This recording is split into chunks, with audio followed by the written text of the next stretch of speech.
Koh Lanta est de retour, les amis. Et oui, déjà, seulement 2 mois et demi, 3 mois après le dernier épisode diffusé le 14 décembre 2021 de Koh Lanta la légende, cette tumultueuse saison de Koh Lanta la légende, eh bien Koh Lanta, oui, est de retour à l'antenne sur TF1 avec une nouvelle saison, avec des candidats inconnus, et ça revient à l'antenne le mardi, oui, vous avez bien entendu, le mardi 22 février, à 21h sur TF1, 21h10. Et cette nouvelle saison se nomme Koh Lanta, le totem maudit. Il faut avouer que ça claque quand même comme nom. Et vous savez quoi? On en parle un petit peu tout de suite. C'est parti. Alors avant de parler brièvement des candidats, les amis, avant que je vous livre mon avis sur ce retour, et on aura l'occasion de parler en fin de vidéo du mardi, et puis d'ailleurs j'attends d'ores et déjà vos analyses, réactions et commentaires dans la partie commentaires en bas de cette vidéo. Voici le pitch de la saison que donc tous les journalistes ont reçu et que donc j'ai reçu dans ma boîte mail ce mardi après-midi. Donc je vais vous lire la première partie, puis après je vais appeler Denis pour vous le lire directement, ce sera plus simple. Donc je vous le lis,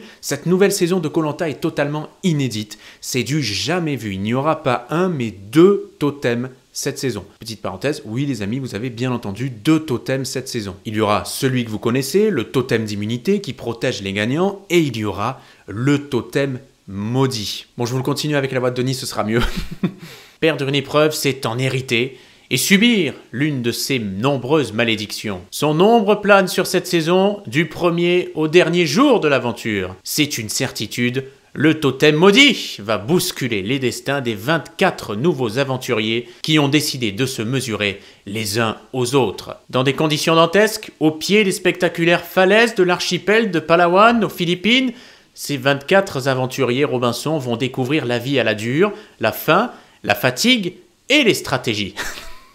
Je termine le communiqué, donc avec courage et détermination, ces 12 femmes et ces 12 hommes vont tout faire pour réaliser leur rêve et gagner Koh Lanta. Mais la route est longue et semée d'embûches, au premier rang desquelles se trouve cette année le totem maudit. C'est ainsi que se termine ce communiqué et donc le pitch de cette saison, Koh Lanta, le totem maudit. Alors que doit-on en penser de ce pitch et de ce nom de cette saison à venir?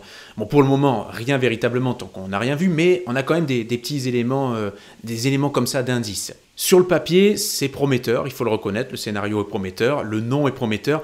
Et rappelez-vous, Julien Mann, qui sur cette chaîne, d'ailleurs, m'avait accordé une interview avec Alexia Laroche-Joubert, Julien Mann qui est le producteur de Koh Lanta, eh ben, il nous avait promis de l'inédit, du spectaculaire, il avait promis même que cette saison de Koh Lanta allait toucher aux fondamentaux du jeu, véritablement. Et bien là, avec non pas un mais 2 totems, on peut dire qu'on est servi quand même, les amis.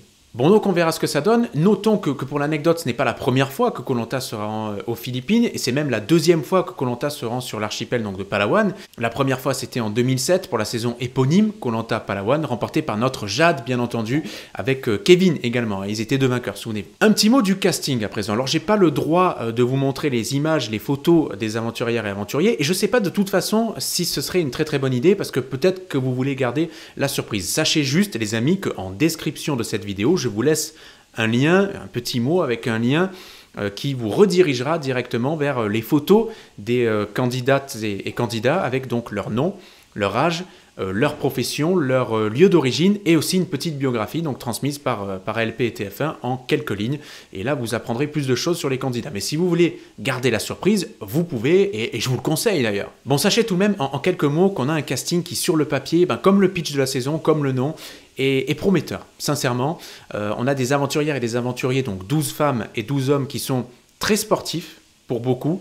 Mais il y a aussi quand même des profils assez stratégiques, comme à chaque fois, atypiques aussi. Le Benjamin de l'aventure a 20 ans, le plus âgé a 52 ans. Notez même, oui, qu'il y a un Suisse. Là, je le surnomme le petit Suisse. Lui, je pense qu'il se fera des amis dans la communauté suisse, évidemment, et c'est bien normal.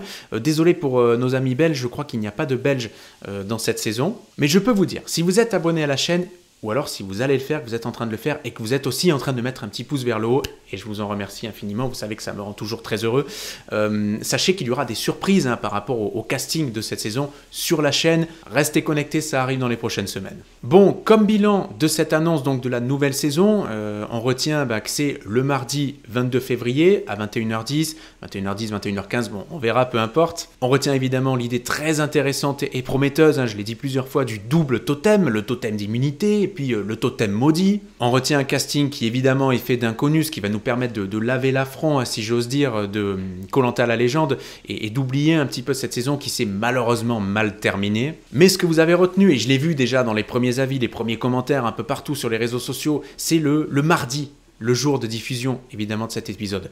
Alors, rien n'est inscrit dans le marbre. Je ne sais pas si l'entièreté de cette saison-là sera diffusée le mardi, hein, comme la précédente.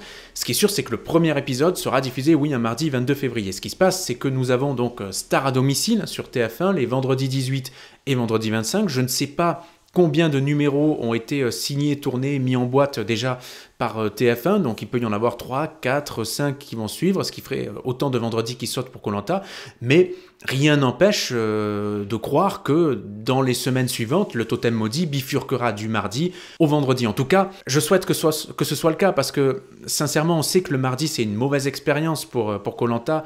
Il y a beaucoup plus de déçus que de gens qui en sont contents de ce choix, même si je sais qu'il y a des adeptes du mardi, pour plein de raisons d'ailleurs, et ça se respecte tout à fait, mais je crains que ça ait fait la saison dernière perdre des téléspectateurs et que ça en fasse encore perdre cette saison. On verra. Et puis l'autre reproche qu'on pourrait faire, c'est que les saisons sont beaucoup trop rapprochées. Moi, j'aurais souhaité qu'il y ait une pause de 5 à 6 mois minimum entre les deux saisons pour qu'on puisse recréer, vous savez, une sorte d'attente, qu'on puisse recréer un engouement comme ça entre les saisons de Koh-Lanta. Et malheureusement, c'est moins le cas avec cet espace raccourci. Bon, on verra bien en tout cas.